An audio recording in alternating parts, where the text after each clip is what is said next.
안녕하세요. 유치원 중대재해센터 이동현 농사입니다. 김관우 수석입니다.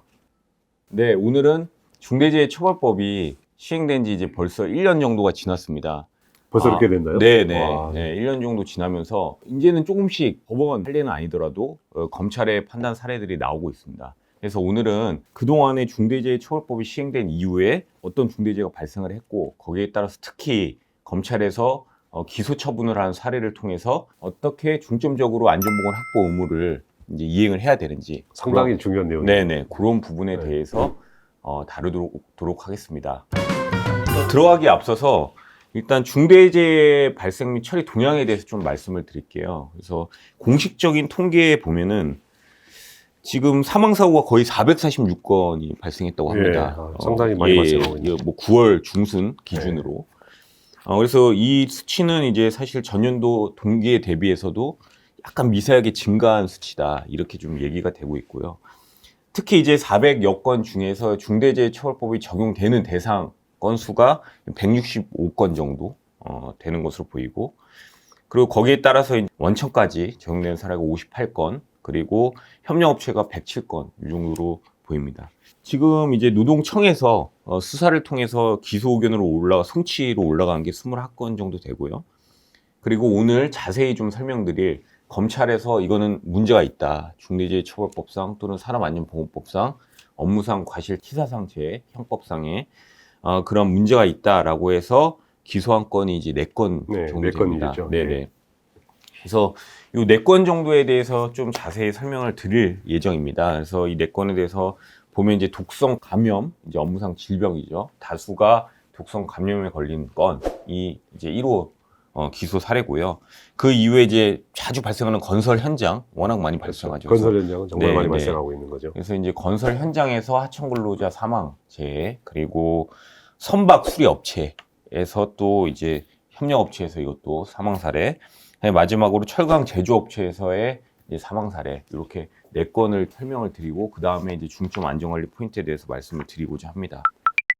1호 같은 경우에는 이제 독성 감염에 대한 재해 사례입니다. 그래서 세척제를 공급하는 업체죠. 세척제 공급 업체인데 C사라는 세척제 공급 업체에서 이제 A사와 B사, A사는 이제 에어컨 부품 제조업체, 그리고 B사는 자동차 부품 제조업체에 이제 이 세척제를 공급한 사례예요.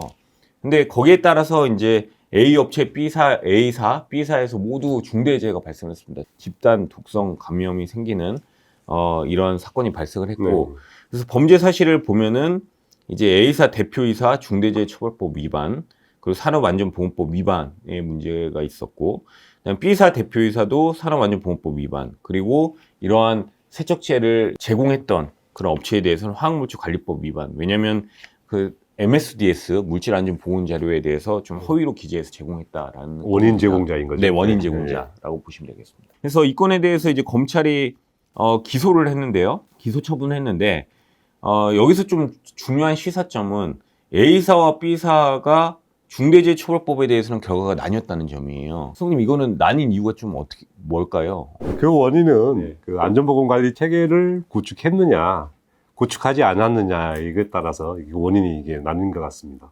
방금 수석님께서 말씀 주신 바와 같이 이 1호 기소 사례에 대해서는 검찰에서도 이제 그 보도자료에서 중대재해가 발생했더라도 중대재해처벌법에서 요구하는 안전보건관리 체계가 제대로 수립되고 이행됐다면 거기에 대한 책임에 대해서 면책될 수 있다라는 어떤 여지를 남겨두었다. 이런 의의가 있을 것 같습니다.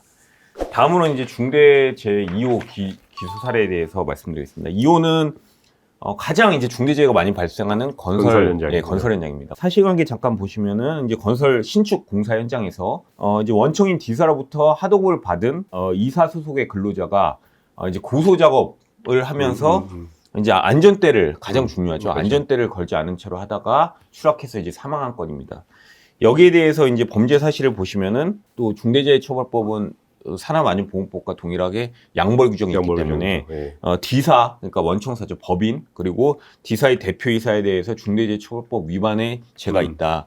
근데 그 쟁점이 된 것이 이제 저희가 안전보건학본부 한 13가지 정도 됩니다. 그 13가지 중에 4가지 정도가 쟁점이 됐었는데요. 뭐냐면 안전보건 경영 방침이 마련되어 있지 않았다. 그 다음에 가장 중요한 이제 유해 위험 요인 확인 및 개선 업무 절차가 마련되어 있지 네. 않았다. 그리고 세 번째가 안전보건 관리 책임자. 보통은 이제 건설 현장에서는 현장 수장이 되겠죠. 그래서 그런 분들에 대한 업무 수행 평가 기준이 마련되어 있지 않았다. 그리고 마지막으로는 하도급 업체에 대한 안전보건 확보 조치의 준수 여부에 대한 어떤 판단 기준이라든지 절차가 마련되지 않았다.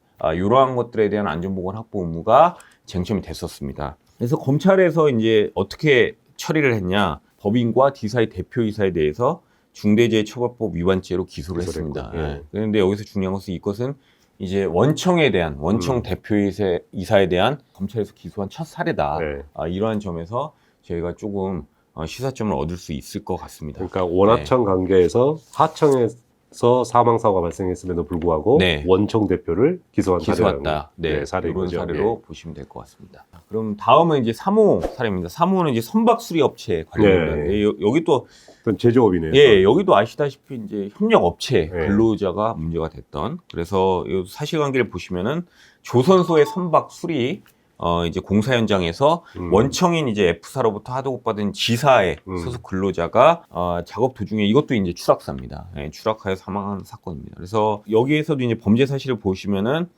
이제 원청인 F사 법인 그리고 F사 대표이사에 대해서 중대재해처벌법 위반의 범죄 사실이 문제가 됐는데 이 세 가지가 문제가 됐습니다. 여기도 이제 동일하게 안전보건 관리 책임자 등에 대한 업무 수행에 대한 평가 기준이 마련되어 있지 않았다. 그리고 종사자에 대한 어떤 의견 청취라든지 개선 방안 마련 이런 것들이 미흡했다. 그다음에 하도급 업체에 대한 안전보건 관리 비용에 대한 기준이 마련되어 있지 않았다. 이런 게 문제됐고 그 아래 이제 산업안전보건법이라든지 업무상 과실치사도 항상 이제 따라오는 문제죠. 그래서 이것에 대해서는 검찰이 어떻게 처리를 했냐면은 원청인 F사 대표이사에 대해서 중대재해처벌법 위반죄로 이제 기소가 됐습니다. 이것도. 근데 여기서 가장 중요한 점이 이제 나중에 쟁점에서 조금 더 자세히 설명드리겠지만 여기서는 이제 CSO를 두고 있었어요. 치프 세이프티 오피서. 네. 그러니까 안전보건 최고 책임자라고 저희가 보통 하죠. 이러한 분이 있었음에도 불구하고 이제 수사기관에서 심도 있는 수사를 통해서 이거는 CSO가 있지만 결국에는 안전보건에 대한 어떤 최종적인 의사결정은 대표이사가 했다. 그렇기 때문에 이것은 중대재해처벌법상의 어떤 의무 주체이자 책임 주체는 대표이사다라고 특정을 해서 CSO가 있음에도 불구하고 대표이사를 기소했다. 이런 점에서 저희가 상당히 시사점이 있다. 그렇죠. 그래서 수님께도 뭐 컨퍼런스 할 때 저희 잘 아시지만 CSO를 두고 있는 이제 회사가 상당히 많습니다. 근데 그럼에도 불구하고 대표이사가 어떤 처벌받을 수 있는 가능성이 완전히 면제됐다고 볼 수는 없다. 이러한 점은 상당히 유의하셔야 될 것 같습니다. 그러니까 본 사례도 보게 되면 산업 현장에서 정말 중요한 어떤 방향성을 제시한 맞습니다. 기소 사례라고 네, 볼 수 있을 네. 것 같습니다. 그러면 이제 기소 사례로서는 마지막 사례입니다. 그래서 4호 사례인데요. 철강 제조업체, 이것도 제조업체죠. 네, 이것도 제조업체에 제조업. 대한 사례인데 이것도 똑같습니다. 이 네. 협력업체 근로자가. 네. 그러니까 여기 이 기소 사례가 이제 일부 기소 사례지만 네. 아까 말씀드린 이제 165건 중대재해처벌법이 적용된 165건 중에 4건에 불과하지만 여기서도 저희가 또 한번 볼 수 있는 거는 항상 협력업체에서 네, 문제되는 그렇죠. 사례가 상당히 네. 많다라는 점입니다. 그래서 이 건도 사실관계를 보시면 원청 H사로부터 설비 보수에 대한 이제 하도급을 받은 I사의 근로자가 크레인에서 떨어진 이제 방열판에 이제 부딪힘으로 인해서 사망한 건입니다. 그래서 범죄 사실을 이것도 보시면은 원청인 H사 법인과 H사 대표이사에 대해서 이제 중대재해처벌법 안전보건 확보 의무 두 가지가 이제 쟁점이 됐는데 이것도 유사합니다. 안전보건 관리 책임자 등의 업무 수행 평가 기준이 마련되어 있지 않았다. 않다. 하도급 업자에 대한 산재 예방을 위한 조치 능력과 기술에 대한 평가 기준이 마련되어 있지 마련되지 않았다. 이런 것들이 문제가 됐었죠. 그래서 산업안전보건법 똑같이 업무상 과실치사상죄는 이제 같이 네. 문제가 되는 거고요.